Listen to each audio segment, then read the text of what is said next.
नमस्कार आप सभी को स्टडी IQ IAS में आप सभी का स्वागत है। मेरा नाम है उत्कर्ष सिंह और आज के इस वीडियो में द हिंदू के अंदर में कुछ दिनों पहले पब्लिश हुए एक आर्टिकल का हम यहाँ पर बेसिकली डिस्कशन करने वाले हैं कि एंथ्रोपोलॉजिकल कवरेज रहेगी, ठीक है ना। इस आर्टिकल को आप देखोगे तो आंध्र प्रदेश तेलंगाना के रीजन में पाए जाने वाले एक जनजातीय एक ट्राइबल कम्युनिटी कोंडा रेड्डी जिसका नाम है, इनके बीच में जो ट्रेडिशनल पारंपरिक विवाह की व्यवस्था थी ये ग्रेजुअली डिक्लाइन हो रही है। और ये रिप्लेस किससे हो रही है आपको जानकर थोड़ा आश्चर्य होगा, द लिव इन रिलेशनशिप। हम अक्सर मॉडर्न कंटेम्प्रेरी सोसाइटीज़ के बीच में, हमारे आपके बीच में जब लिव इन रिलेशनशिप की बातों को सुनते हैं तो हम इसको एक वेस्टर्न आइडिया के रूप में देखते हैं कई बार, और हम बात करते हैं कि कैसे वेस्टर्नाइजेशन का जो प्रभाव है सोसाइटी के ऊपर as a cultural as a social change, ये क्या कर रहा है, लिव इन रिलेशनशिप को सोसाइटी में बढ़ा रहा है। और हाल फिलहाल में कई सारी न्यूज़ के अंदर का भी ये चर्चा का विषय रहा, चाहे गुजरात का मामला हो, चाहे UCC को आप देखो, अगर यूनिफाइड सिविल कोड को अगर आप देखो, यूनिफॉर्म सिविल कोड को अगर आप देखो उत्तराखंड के अंदर में, तो उन वीडियोज़ में भी हमने लिव इन रिलेशनशिप के पर्सपेक्टिव से भी एक डिस्कशन किया था कि क्या कुछ कहना है उत्तराखंड के UCC का। और otherwise also live in relation के ऊपर कुछ वीडियोस हमने यहाँ पर कवर किए हुए हैं एंथ्रोपोलॉजिकल पर्सपेक्टिव के साथ। अब यहाँ पर आप देख रहे हो, it is not discussion of the modern contemporary society, ये हमारे आपके समाज की यहाँ पर बात नहीं है, एक जनजाति की बात है। ट्राइबल कम्युनिटीज़, अगर हम 2011 का सेंसस उठाएं, जाहिर सी बात है उसके बाद का सेंसस हमारे पास अभी मौजूद भी नहीं है, तो लेटेस्ट जो सेंसस हमारे पास आखिरी है 2011 का है। 2011 के सेंसस के हिसाब से हमें क्या एक पिक्चर पता चलती है कि देश के अंदर में जो 8.6% आबादी है, ये किसकी है, ये शेड्यूल्ड ट्राइब्स की आपको देखने को मिलती है, ठीक है। अब इस शेड्यूल्ड ट्राइब में से भी कुछ ऐसे ग्रुप हैं जो थोड़े ज़्यादा मार्जिनलाइज्ड हैं। एक तो है नॉर्मल आम जनजाति है, शेड्यूल्ड ट्राइब है, सॉरी एक नॉर्मल जनजाति है जिसको आप ट्राइब कह रहे हो। उसमें जो ऐसे हैं जिनका एक अच्छा खासा डिग्री ऑफ मार्जिनलाइजेशन आपको देखने को मिल रहा है, डिप्रीवेशन देखने को मिल रहा है, उनको आपने अनुसूचित जनजाति के कैटेगरी में डाला जिसको शेड्यूल्ड ट्राइब आप कहते हो। अब इवन जो शेड्यूल्ड ट्राइब है उनके अंदर में भी कुछ ऐसे हैं जिन्हें एक अर्जेंट रिक्वायरमेंट है किसकी, प्रोटेक्टिव मेजर्स की और प्रोएक्टिव मेजर्स की, किसके तरफ से, स्टेट के तरफ से, ऑलराइट, ताकि उनका वेलफेयर हो सके।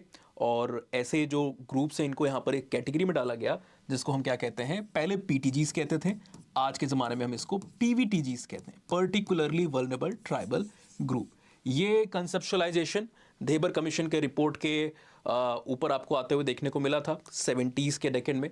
73 में इसको हमने कैटेगरी के तौर पर स्टैब्लिश किया हुआ था और 75 में सबसे पहली लिस्ट यहाँ पर आपको आते हुए देखने को मिली थी, ठीक है ना। और जिसके अंतर्गत लगभग 52 ग्रुप्स को वहाँ पर ऐड किया गया था, बाद में लगभग 23 और ग्रुप को ऐड किया गया, और टोटल आज के समय में अगर आप देखते हो तो टोटल 75 PVTGs हैं। हम इसका चर्चा क्यों कर रहे हैं, आपको अभी तो लिव इन मैरिज के ऊपर, सॉरी लिव इन रिलेशनशिप के ऊपर जिक्र हो रहा था, ये ऐसा अचानक से PVTG के ऊपर जिक्र कहाँ से आ गया। असल में जो कोंडा रेड्डी है ये कोई सामान्य जनजाति नहीं है। अगर आप आंध्र तेलंगाना के रीजन में देखोगे तो वहाँ पर ये एक PVTG के रूप में कैटेगराइज है। PVTG के अंदर में जो ट्राइब्स आती हैं, इनका जो डेप्रीवेशन है, जो मार्जिनलाइजेशन है, ये कंसीडरेबली ज़्यादा आपको देखने को मिलता है। और अक्सर इनके बीच में हमें डीपॉपुलेशन की एक थीम देखने को मिलती है। डीपॉपुलेशन का मतलब ये है, देबर कमीशन ने अपने रिसर्च में पाया कि कई सारी ऐसी जनजाति हैं जो हमारे काफ़ी एफर्ट्स जो आज़ादी के बाद हमने किए from 47 to 67 and later years, इन पूरे के पूरे समय में ये जो लगभग 2-2.5 डेकेड का समय रहा, ठीक है ना, इसमें हमारे सारे कदम जो हमने वेलफेयर मैकेनिज्म अलग अलग 5 ईयर प्लान्स के और इंडिविजुअल पॉलिसीज़ के माध्यम से किए, उनका कोई खासा असर नहीं देखने को मिल रहा है। और on the contrary in tribals का जो नंबर है वो ड्रास्टिकली नीचे गिरता जा रहा है, या तो स्टैग्नेंट है। और भी कई सारे कैरेक्टरिस्टिक वहाँ पर देबर कमीशन ने हाईलाइट किए जो कि PVTGs के होते हैं। तो आज के समय में अगर आप देखोगे 1991 के सेंसस या जो अदर बाकी सेंसस उस समय हुए, उन सभी के हिसाब से जो इनका नंबर है ये फ्यू हंड्रेड्स में, 400-500 के आसपास का इनका नंबर आपको स्टेट में देखने को मिलता है। और एक चीज़ और बताते चलें यहाँ पर कि आंध्र प्रदेश तेलंगाना के अंदर में तो इनको ये दर्जा प्राप्त है, लेकिन उड़ीसा के अंदर में अगर आप जाओगे वहाँ पर भी कोंडा रेड्डीज की पॉपुलेशन है, लंबे समय से मांग चल रही है, लेकिन उनके पास अभी वहाँ पर ये स्टेटस मौजूद नहीं है, ठीक है ना। तो हम जहाँ की बात करें वो आंध्र प्रदेश तेलंगाना का ही ये आर्टिकल ने कवरेज यहाँ पर किया हुआ है। और क्या बता रहा है कि यहाँ पर ये लिव इन की जो टेंडेंसी आपको देखने को मिल रही है। अब सवाल उठता है कि ये क्यों ये टेंडेंसी आपको बढ़ते हुए देखने को मिल रही है कम्युनिटीज़ के बीच में, why does this tendency is basically increasing. तो जो प्राइमरी यहाँ पर रीज़न है वो क्या है? फाइनेंशियल रीज़न, फाइनेंशियल रीज़न, ठीक है ना। एक केस स्टडी दी है, आप पूरे आर्टिकल को पढ़ोगे तो कई सारी केस स्टडीज़ वहाँ पर यूज़ की गई हैं। एक कपल है जिनकी शादी को लगभग 12 साल हो चुके हैं, 3 बच्चे हैं, और जब इंटरव्यूअर ने पूछा तो 4th प्रेगनेंसी जो है वहाँ पर ऑनगोइंग है, कंटिन्यूड है, वहाँ पर 4था बच्चा भी उनको वहाँ पर होने वाला है, जो लेडी है उस कम्युनिटी को बिलोंग करती है। इनकी लिव इन रिलेशनशिप हुई है। इनसे पूछा गया कि ये लिव इन रिलेशनशिप कब हुई, कैसे हुई, किन परिस्थितियों में हुई। तो बेसिक जो रीज़न वो था क्या कि फैमिली जो हमारी ट्रेडिशनल मैरिज है, इस ट्रेडिशनल मैरिज के अंदर में जो फाइनेंशियल बर्डन होता है उसको क्या नहीं कर सकती है, उसको उठा नहीं सकते हैं, जाहिर सी बात है। और आप देखोगे भी इंडियन मैरिजेस आर बेसिकली, आप अगर एंशियंट समय से देखो, हमें नहीं पता कि उस समय में इस तरीके के खर्चे होते थे कि नहीं, लेकिन gradually towards the modern period आज के समय में जिस प्रकार के विवाह हो रहे हैं, जिस प्रकार की शादियां हो रही हैं, it is nearly a conspicuous consumption, एक कॉन्स्पिकुअस कंजम्पशन का मॉडल बन गया। यानी कि आप ज़्यादा से ज़्यादा खर्चे करते हो।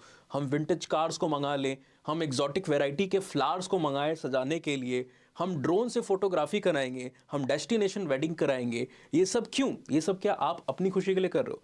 आप 1000 लोग को बुला रहे हो और बाकी ऐसी चीज़ों के ऊपर खर्चे कर रहे हो जो कुछ घंटों बाद हो सकता है डस्टबिन के अंदर में पाई जाए, या फिर उसका एटलीस्ट फ़ायदा आपको या आपके प्रियजनों को, आपके परिवार को तो नहीं होने वाला है। तो इससे खुश कौन होगा?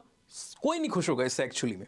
लेकिन इससे क्या होगा, आपकी जो शाख है, आपकी जो प्रेस्टीज है, आपका जो स्टेटस है, वो आप सोच रहे हो कि सामने वाले की आंखों में बढ़ेगा कि मैंने इतनी बड़ी सी बारात को बुलाया है, मैंने इतने पैसे को यहाँ पर खर्च किया हुआ है, और मेरे पोस्ट को, मेरी फोटोज़ को जब लोग देखेंगे कहेंगे वाह भाई शादी हो तो इस तरीके की हो।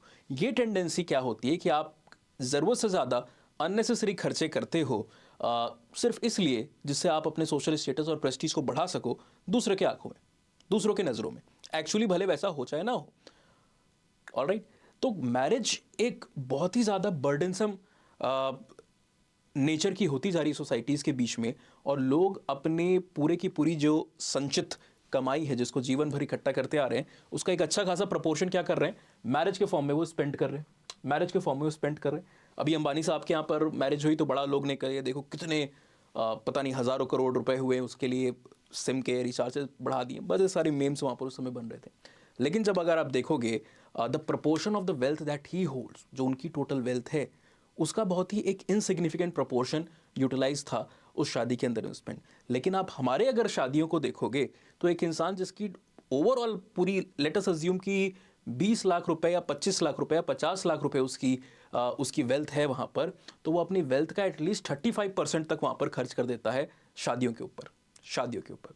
तो अंबानी हज़ारों करोड़ कर रहे हैं, बट वो उनके शायद खर्चे का बहुत ही एक डेसिमल पॉइंट में देखने को मिलेगा। पर आप जो कर रहे हो दैट इज़ मोर देन 30-35%, और ये एक अलार्मिंग होता है। कई बार ये 30-35% भी नहीं होता है, and a lot of people basically take loan. कई ट्राइबल सोसाइटीज़ के बीच में भी ये पाया गया है।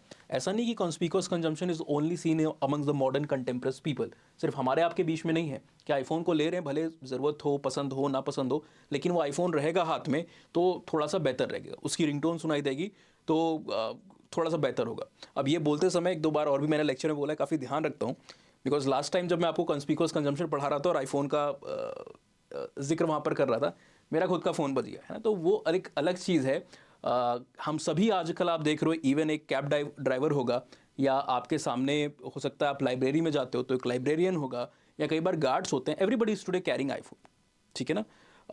जो एक कैश फ्लो है सोसाइटी के अंदर में बढ़ा है, जो एक्सपेंडिचर की टेंडेंसी है from saving to maximum utilization of the funds, लोग करते जा रहे हैं, खर्चा करते जा रहे हैं, ये टेंडेंसी बढ़ रही है। कंजम्पशन जो है सोसाइटी के अंदर में हमारे बढ़ता जा रहा है। लेकिन एक साइड ये भी है कि लोग, कई बार ऐसा होता है कि they do not have that significant resources, but they still plan to buy things just to elevate the status.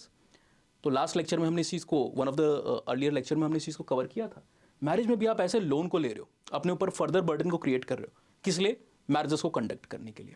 तो यहाँ पर जो कपल है जिनका यहाँ पर क्वेश्चन पूछा गया कि आप लिव इन मैरिज में क्यों हो, उन्होंने कहा ट्रेडिशनल मैरिज जो हमारी है वो दिन पे दिन और महंगी बनती जा रही है, उसको फंड करने के लिए हमारे पास उतने रिसोर्सेज नहीं है, घर वाले उस चीज़ को वहाँ पर कर नहीं सकते अरेंज, ठीक है ना।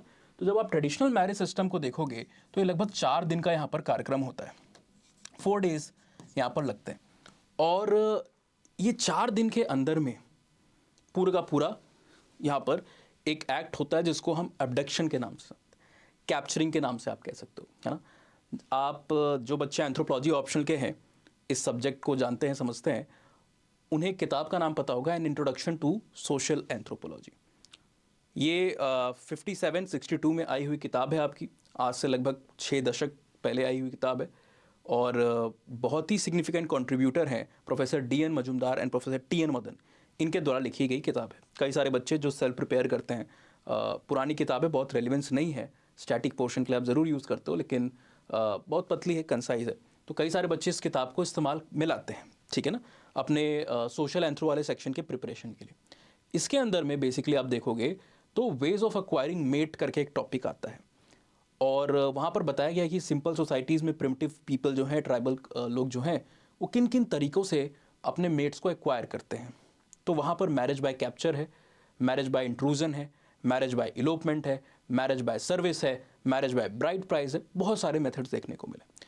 तो कोंडा रेड्डीज़ की जो आप जब ट्राइब को देखोगे इनके बीच में, तो यहाँ पर जो मैरिज है वो एक कैप्चर के टाइप की मैरिज आपको ट्रेडिशनली देखने को मिल रही है ना। कैप्चर के टाइप की आपको मैरिज देखने को मिल रही है। नाउ कैप्चर भी अलग अलग तरीके के हो सकते हैं। एक होता है कि भाई फिजिकल कैप्चर है, और दूसरा है सेरेमोनियल कैप्चर है। फिजिकल कैप्चर बहुत सारे रीजंस की वजह से हो सकते हैं, जैसे for example physical capture is seeing among the Nagas of the north east.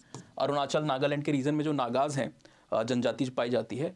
कई बार बच्चे नागा साधुज, अभी महाकुंभ चल रहा है ना, तो Naga sadhus are different and Naga tribe is a totally different.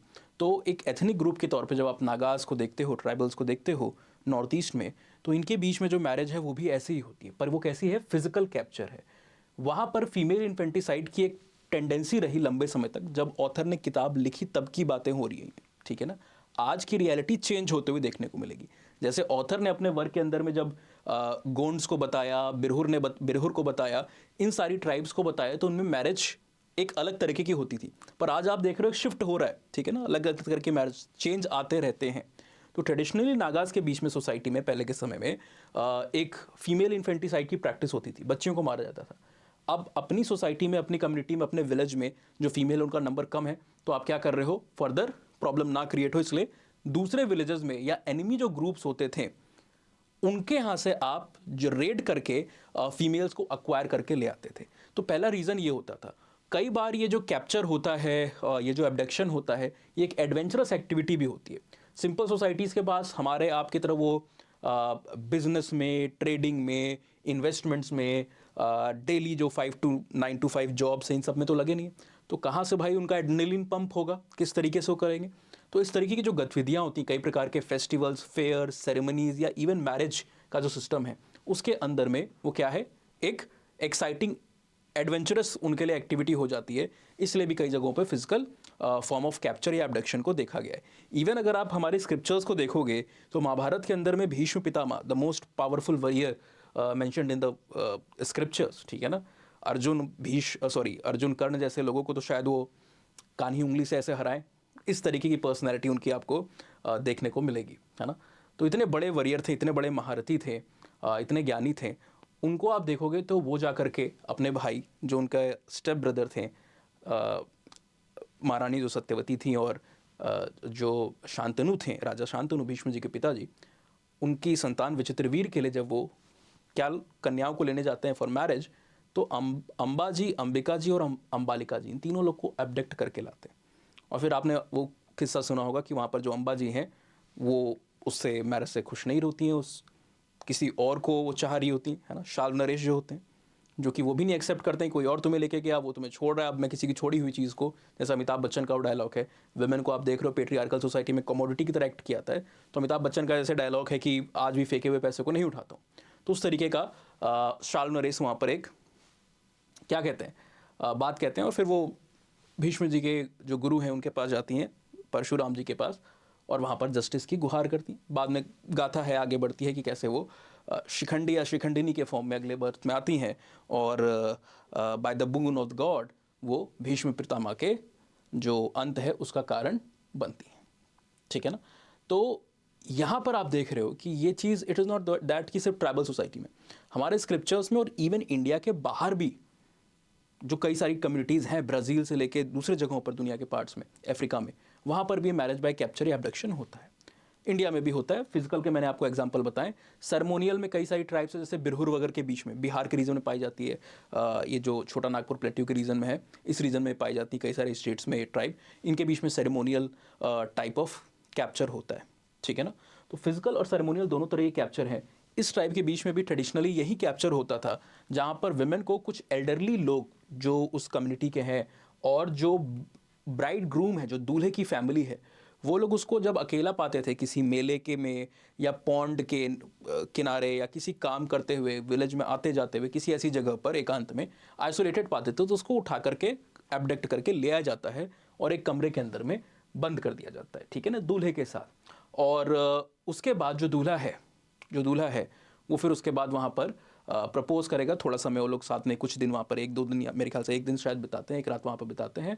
And उसके बाद जो फैमिलीज़ होती है वो साथ में आती है, बातें की जाती हैं, आगे प्रपोज की जाती है मैरिज यहाँ पर, और इस तरीके से मैरिज फिर आगे बढ़ रही होती है। और यहाँ पर जो लोग हैं वो बता भी रहे हैं कि जिनसे इन्फॉर्मेशन लिया गया कि किसी प्रकार का डावरी आपको नहीं देखने को मिलता है, ठीक है ना। यूजुअली ट्राइबल्स के बीच में ज़्यादातर डावरी होता भी नहीं है, ब्राइड प्राइस होता है, जो कि डावरी का उल्टा है, कि वहाँ पर दुल्हन की जगह दूल्हा का जो परिवार है, जो हस्बैंड की फैमिली है, वो वहाँ पर अमाउंट को पे कर रही है। क्यों कर रही है? क्योंकि भैया आप एक रिसोर्सफुल मेंबर को ले जा रहे हो, वो अपनी फैमिली में रहता, कुछ काम करता, हाथ बटाता, आप उसको ले जा रहे हो, तो उसका कंपनसेशन, उसका हर्जाना भरो एक इंसान को फैमिली से कम करने के लिए, है ना। तो ये लॉजिक रहता था ब्राइड प्राइस या ब्राइड वेल्थ का सिस्टम कई सोसाइटीज़ में। पर यहाँ पर वो सिस्टम भी डावरी वगैरह का नहीं देखने को मिल रहा है। हाँ, कई बार क्या होता है इनके बीच में कि जो हस्बैंड है, he is suppose to work in the in laws family for few of the days. कुछ दिनों के लिए जो हस्बैंड है वो वहाँ पर काम करेगा, किसके यहाँ पर? अपने इन लॉज के यहाँ पे, ठीक है ना। उनके जो रिलेटिव्स हैं, उनके जो संबंधी हैं, उनके यहाँ पर वो काम करेगा। ससुर जी उनके हैं, उनके यहाँ पर काम करेगा। क्यों करेगा? As part of this arrangement.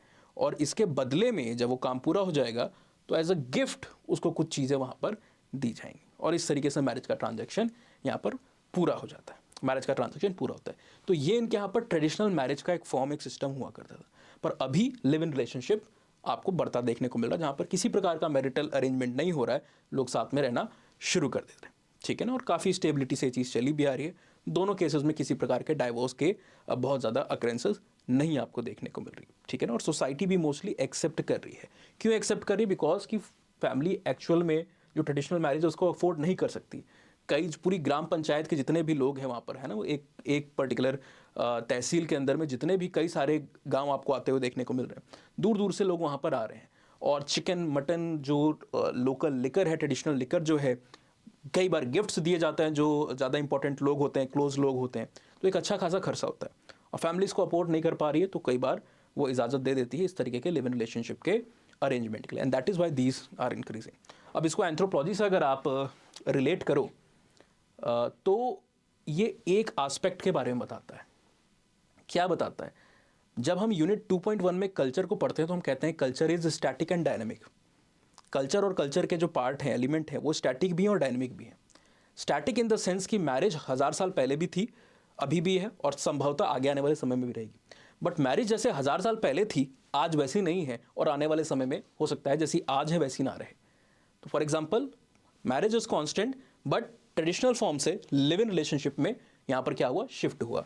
तो स्टैटिसिटी से एक डायनेमिक अप्रोच भी यहाँ पर जुड़ी हुई है, चेंजेस भी आते रहते हैं। दूसरा, इसको आप एंथ्रोपोलॉजी से कैसे कनेक्ट करके देख सकते हो कि जब हम एंथ्रोपोलॉजी को पढ़ रहे होते हैं यूपीएससी के अंदर में, तो आपको फंक्शनल स्कूल ऑफ थॉट पढ़ाया जाता है यूनिट 6 में। फंक्शनल स्कूल में आप मेलिनोस्की को पढ़ते हैं। मेलिनोस्की कहते हैं कि कल्चर क्या है? कल्चर का काम है ह्यूमंस की नीड को सेटिस्फाई करना, ग्रेटिफाई करना। और ह्यूमंस की नीड जो है over a period of time constant नहीं रहती है, ज़रूरतें बदलती हैं। तो यहाँ पर ज़रूरत बदली क्यों? बिकॉज फाइनेंशियल कंडीशन ठीक नहीं है कि ट्रेडिशनल मैरिज सपोर्ट करे। तो नई ज़रूरत क्या है कि कोई ऐसा इंस्टीट्यूशन ले आओ या कोई ऐसा अरेंजमेंट ले आओ जिसमें despite having low financial condition and status, पैसे नहीं है लेने देने को, उसके बाद भी यहाँ पर क्या हो सके? एसोसिएशन हो सके, है ना। एसोसिएशन वहाँ पर हो सके, 2 इंडिविजुअल्स का, एक कपल साथ में रह सके। तो इसलिए एक नया इंस्टीट्यूशन लिव इन रिलेशनशिप का यहाँ पर एमर्ज करेगा। फंक्शनल पर्सपेक्टिव जो है उसके हिसाब से भी आप देख सकते हो। अपार्ट फ्रॉम दैट, जब आप यूनिट 2.3 को पढ़ते हो मैरिज को, तो वहाँ पर हम पढ़ते हैं अलग अलग तरीके के मैरिजेस। पॉलीगैमी में पॉलीगाइनी, पॉलीएंड्री। पॉलीएंड्री जैसे कि द्रौपदी जी की हुई थी, एक फीमेल है, उसके कई सारे मेल यानी कि हस्बैंड वहाँ पर आपको देखने को मिलते हैं। ये आपको खासाज के बीच में देखने को मिलता है उत्तराखंड में, टोडास के बीच में भी आपको देखने को मिलता है सदर्न पार्ट ऑफ इंडिया में, और तिब्बतन्स जो है उनके बीच में भी देखने को मिलता है। अलग अलग रीज़न है। फॉर एग्जांपल, जब आप तिब्बतन्स को देखते हो तो तिब्बतन्स के बीच में लैंड होल्डिंग को बचा के रखना, उसको फ्रेगमेंटाइज ना होना फर्दर, ये एक बहुत इंपॉर्टेंट रोल प्ले करता है। तो अगर बहुत सारे भाई हैं और सारे भाइयों की अलग अलग शादियाँ हुई, अलग अलग फीमेल्स, अलग अलग वाइफ रही, तो अपनी शादी में उनको ब्राइड प्राइस पे करना पड़ेगा। तो उनका जो लैंड है वो क्या है, वो फ्रेगमेंटाइज आपको होते हुए देखने को मिलेगा। अलग अलग भाई हैं, हिस्से होंगे, तो फ्रेगमेंटाइज आपको होते हुए देखने को मिलेगा। सो दैट इज़ वाई एक जो वाइफ है उसी से सारे भाई शादी कर रहे हैं, ताकि वहाँ पर लैंड का फ्रेगमेंटाइजेशन ना हो, रिसोर्स वहाँ पर आपस में बटे ना। ठीक है ना। तो इस तरीके के भी रीज़न होते हैं। तो यहाँ पर भी आप देख रहे हो कि एक फंक्शनल रिक्वायरमेंट है जिसकी वजह से मैरिज के इंस्टीट्यूशन में इस प्रकार के आपको चेंजेस आते हुए देखने को मिलेंगे। अब बात होती है इसके लीगल एस्पेक्ट के बारे में क्या, तो जो आप देखोगे हिंदू मैरिज एक्ट है 1955 का, इसका सेक्शन 2 अगर हम पढ़ें तो साफ साफ हमें बताता है कि nothing contained in this act, in the Hindu marriage act 1955 shall apply to the members of any scheduled tribe within the meaning of clause 25 of article 366 of the constitution unless the central government by notification in the official gazette otherwise directs। ठीक है ना। तो ये जो भी यहाँ पर directions है, डायरेक्टिव्स हैं आपके हिंदू मैरिज एक्ट के अंदर में, उसके प्रावधान शेड्यूल्ड ट्राइब्स के ऊपर वहाँ पर या पीवीटीजीज के ऊपर नहीं अप्लाई करते हैं। दैट इज़ वाई इसकी लीगल सेंटिटी बहुत ज़्यादा क्वेश्चन के घेरे में नहीं आपको आते हुए देखने को मिलेगी, एंड कंटिन्यूसली इसके अंदर में आपको राइज देखने को मिल रहा है। ऑलराइट, तो ये एक नया एडजस्टमेंट कुछ हद तक इनको हेल्प भी करता है। वाई? बिकॉज ट्रेडिशनली जब पैसे नहीं होते हैं तो हमने क्या बात किया, लोग लोन लेते हैं। लोन किससे लेंगे? मनी लेंडर्स से लेते हैं। और ये मनी लेंडर्स कई बार ट्राइबल्स की इलिटरेसी का फ़ायदा उठाते हैं, उनकी फॉर्मल जो शिक्षा नहीं हुई उसका फ़ायदा उठाते हैं और उनसे थंबप्रिंट्स ले लेते हैं। कई बार एक तो पहले ही इंटरेस्ट रेट को 50%, 60%, 80, कई लोग डबल तक रखते हैं कि साल भर में आप 80। अब सोचिए आप कहीं पे पर्सनल लोन लेने जाओ, आप कहीं पे एजुकेशन लोन लेने जाओ, कार लोन लेने जाओ, होम लोन लेने जाओ, जो एवरेज इंटरेस्ट रेट होता है वो लगभग 16% के आसपास आपको देखने को मिलेगा, कुछ में ज़्यादा कुछ में कम, अलग अलग चीज़ों में। ठीक है ना। पर यहाँ पर तो एटलीस्ट जो मिनिमम स्टार्ट होता है वो 40-50% से होता है। कई बार डबल होता है कि साल में आप 1 लाख ले रहे हो तो अगले साल आप 1 लाख उसके ऊपर एक्स्ट्रा दोगे, 1 लाख तो वापस करोगे, 1 लाख साथ में और एक्स्ट्रा दोगे, यानी टोटल 2 लाख रुपए दोगे।